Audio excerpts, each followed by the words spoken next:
So, Scotty is kind of the divisive warrior of the group. Most people would regard Scotty as the worst overall character in the game. I, however, have a collection of screenshots of 50k plus damage games, and until I stopped playing Scotty when I got him to level 25, I was on a 7-game winning streak as Scotty, regardless of demon, regardless of Q, regardless of weapon. I beat a game as Scotty with my fists. I did a fists-only game on Scotty. So, people who say that Scotty's the worst character in the game, for one, shut up, you're wrong. Secondly, let's analyze a bit why Scotty is bad. Scotty, unfortunately, has one lackluster passive ability, and his active ability is relatively lackluster. It's not the worst active ability in the game, but it's up there. So his active ability is a 30-second cooldown, and it deals 100 damage in a relatively large radius around you. The downside is that 100 damage is not a lot of damage, and it's on a cooldown, and you can get interrupted out of said ability. However, it is a good way to prevent damage from certain abilities. One thing you may not know is that Thunder Thrust, I find this interesting, can cancel the damage from the lightning ability on the Demi-Elgas. If you time your Thunder Thrust, as you are getting hit by the lightning, you can actually cancel the damage if you time it correctly. It's actually more efficient on Scotty than actually dodging. Your passive that is lackluster is Exposure Therapy. This reduces your fear by 5 every time you get a kill. It also doesn't matter how you get a kill, whether it's melee, finisher, or gun. The fear reduction is not significant enough to really matter, but it can be helpful in situations where you're just F-chaining like a mad lad to keep your fear levels down. It can be relatively helpful. However, Scotty is what I like to call a swing-based character. Whereas Army of Darkness Ash wants to go for finishers to regen his shield, Scotty's main value is going to come from his ability to just recklessly swing with wild abandon. His collateral damage ability is really good. It makes it so that any heavy melee attack that you hit will deal 13% of the damage to nearby enemies. That doesn't seem like a lot, but combined with Thunder Thrust gives you the ability to just swing a heavy attack and pop your ability and wipe enemies in a large radius around you. Oftentimes, even against tanky enemies, I will just stay on my heavy attack. Now, because you can use your heavy attack, you can actually play around some of the shittier tiers of weapons in the game, such as meat cleavers, meat hammers, hunting knives. You can actually play around those weapons, in addition to playing around strong weapons. Also, his level 25 ability is the Weapon Master for the Lumberjack Axe, which is one of the best melee weapons of the game, so he has one of the best single weapon masters in the game by that regard. This enables him to do an absolute metric shit ton of damage because of the fact that you are able to deal so much damage. You don't have to rely on finishers. You don't have to even rely on guns. When I play as Scotty, I pick up a gun for the sake of picking up a gun most of the time. I don't even use it. I've actually gone into games where I just completely drop a gun because all I need is my heavy attack and my circle, and I dominate games. Now, he's not very tanky. He's actually the squishiest of the group. So I mentioned that I have 3 builds for Scotty. Let's cover your core warrior build first. So 1 point into the last word to open up the rest of the tree. 4 points into Devastating Force to increase your melee damage up to 15% bonus. So that's 65% bonus in total. 1 point into Cutting Blow. 1 point into Razor Edge. I'm going to have to spend a point first. 3 points into Sting Like a Bee. 3 points into Artful Dodger, and 4 points into Industrial Strike. Now, this is your core build that you're going to be running on every warrior, for the most part. This is the basic bitch warrior build. This is, excuse me, 65% bonus melee damage across all melee weapons, and 80% melee damage on light attacks specifically. These two here, the Cutting Blows and the Razor's Edge, are fillers. You want Artful Dodger, this gives you 2 dodges instead of just the 1 dodge. And you want Industrial Strength to make you even tankier. This should put you at around 1500 to 1700 HP. So, you have 8 remaining points, and this is where we're going to start diversifying our builds a little bit more.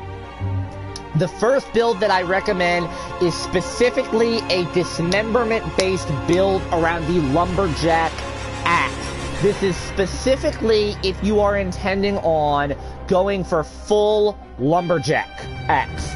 I would put the 2 points into Cutting Blows, 1 more point into Razor's Edge, 3 points into Seeing Stars, and 2 points into Last Word.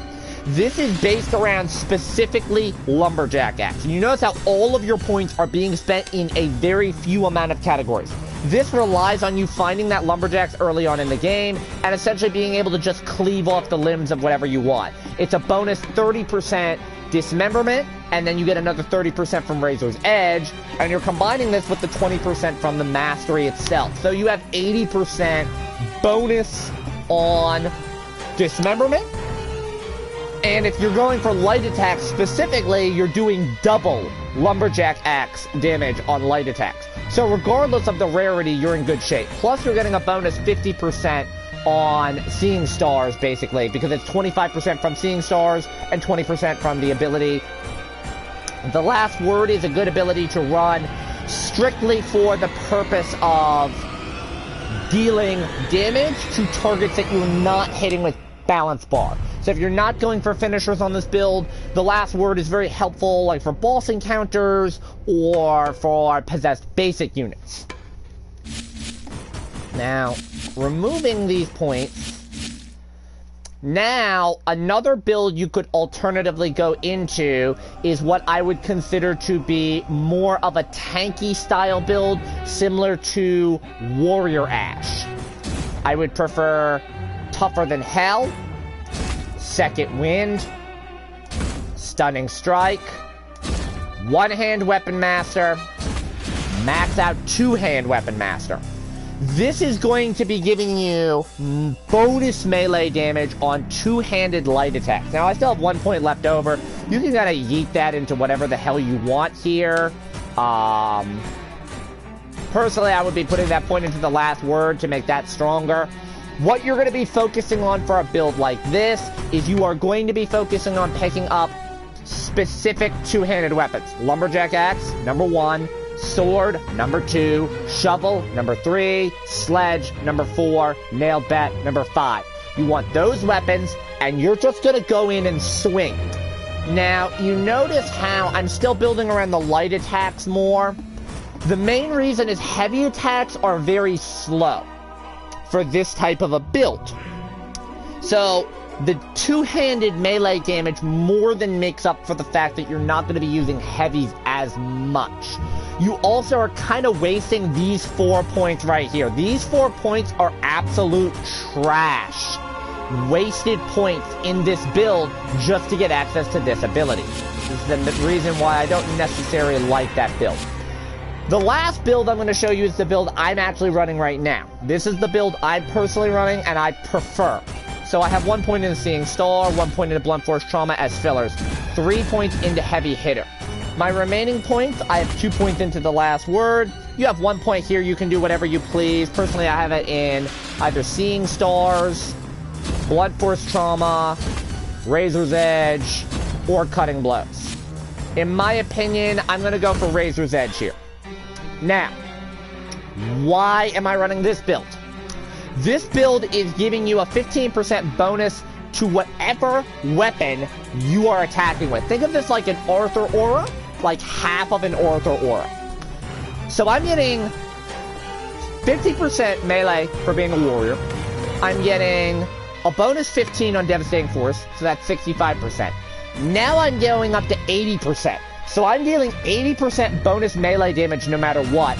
And because of my passive, if it's a heavy attack, I'm dealing that damage in an area around me. This turns me into an absolute AoE machine. I now swing, yes, it's a few slower swings, but I now swing in a giant radius around me. I'm just swing, damage, swing, damage, swing, damage, and anything around me is going to die. Now, you might say, well, 80% bonus melee damage. Yeah, that's a lot, but what if you get interrupted? Doesn't matter. Alright, let's say I'm running a Lumberjack Axe. I'm going to be doing, on a common Lumberjack Axe, with your weapon mastery and these bonuses, a heavy attack is going to deal about 450 damage a swing. Think about that for a minute. So you're dealing 13% of that damage in an area around you, which you then combo with Thunderstruck. That one filler point I have in Razor's Edge is mostly there because I want the Lumberjack Axe more than anything. Last Word, in my opinion, is a really good ability that you want to build into a lot. Now, the main reason why I'm only covering 3 builds on him is he does not benefit as much from a couple of the other builds. So on Henry, you're going to want to build more into tankiness, wanting to go into something like Seasoned Survivor. And on Army of Darkness Ash, you're going to want to build into something like Second Wind, so that way there you get more value out of dropping down to low health. Most Army of Darkness Ashes generally tend to pop their Wise Man's Potion either when a boss spawns or when they get low on health, so the bonus from Second Wind really makes you kind of tanky. The only warrior that really benefits from Heavy Hitter is Scotty, so these 5 points right here are not wasted. Whereas other characters could maybe devote those 5 points to something else, he kind of needs to focus on that in my ability. And then, like I said, I have a 7-game win streak. I won a game with nothing but my fists on this build. So, I mean, I didn't have the Last Word maxed out, and I didn't have the bonus point in Razor's Edge. So, to be able to win with just fists only against a level 35 Necromancer is pretty good, in my opinion. But, anyway, maybe that's just me. Maybe I'm just trying to be over here and gloat. People say that Scotty's the worst character in the game. He is not the worst character in the game. Unfortunately, he is a character that requires a strong build. In my opinion, he really doesn't shine into his own until maybe... I don't think you need Artful Dodger like maxed on him. Maybe level 20. When he's level 20 is when he becomes the best version of him. Those last 5 points are kind of icing on the cake at that point. So he is a character that does require a good degree of building to get value out of him. But once you get him up to a build like this, he is dominant. He is dominant. And one argument I have heard as well is to potentially pull these points out, saying that if you want to spec him into specifically heavy attacks, then you don't want to use something like Stings Like a Bee. I personally disagree with that because there are situations where light attacks are necessary. You do not... Sometimes you need a finisher, and if you go for a heavy attack, you're going to one-shot an enemy. So if you're trying to F-chain, if you're trying to get finishers, you do want Sting Like a Bee. In addition to that, a more critical aspect is those 6 points don't build very well if you drop them. So let's say you say, okay, so I want to go for a hunting knife build. So what you do is you drop your points out of here. Right? You put 1 point in Tougher Than Health, 1 point in Second Wind, 1 point in Stunning Strike, and 3 points into One-Handed Weapon Master. So now, you essentially have the single best hunting knife build in the game. If you like the hunting knife, this is the best character for a hunting knife build. The downside to this strategy is that heavy attacks are easier to interrupt. So on occasion, you are going to need that light attack bonus, and you miss a significant amount of damage when that's the case, because you do not have the bonus on the light attacks. Your speed doesn't make up for it in that instance. Especially with a lower damage weapon like a meat hammer or a hunting knife, you really need the bonus from Sting Like a Bee to push you over the edge. Like I said, this 1 point on Razor's Edge, you can kind of float that where you want. If you prefer the balance bar, you can do that. The thing for me is if you're going to max out Last Word is such a significant damage bonus, in my opinion. You don't want to, like, avoid that. If you find yourself going for finishers all the time, then in my opinion, you probably are better off putting your 2 points into Seeing Stars to max it, and then maybe 1 more point into Razor's Edge, or 1 point into Blunt Force Trauma. That being said, because he has the Lumberjack Mastery, in my opinion, Blunt Force Trauma is much worse than Razor's Edge, because you want a Lumberjack Axe at the end of the day. But this is the core of the build for Scotty. from the looks of how everything is going, it appears that my next character I'm going to level up and have a video on is probably going to be Pablo. It's either going to be Pablo or Henry. I'm not planning on doing a killer balance guide just yet. I'll probably wait till the Army of Darkness Kandor map comes out, and we'll then... There should be a balance patch coming out with that. We'll then talk about that a little bit more right now. But